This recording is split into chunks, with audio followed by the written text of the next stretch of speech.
Our Country by Michael Barone. Copyright 1990 by Michael Barone.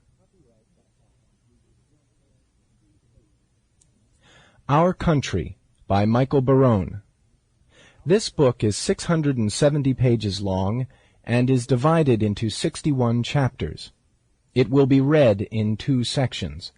Section 1 consists of chapters 1 through 33. Section 2 of chapters 34 through 61.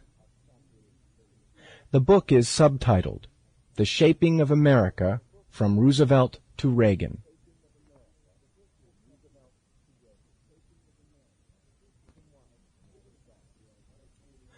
To my parents, Charles Gerald Barone and Alice Darcy Barone, and to my daughter, Sarah Barone. Introduction. Our Country is a political history of the United States from the 1930s to the 1980s.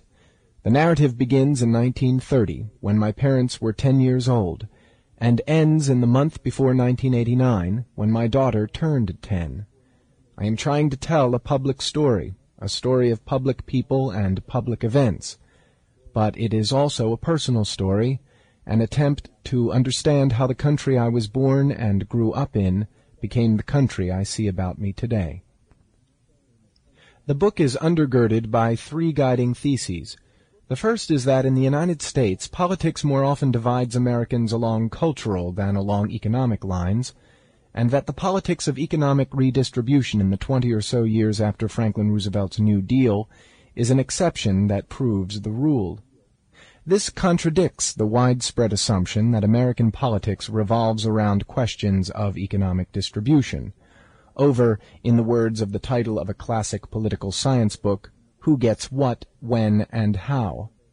That position is taken not just by Marxists, but by the progressive historians who began writing a century ago, and whose ideas continue to influence much political writing and thinking today.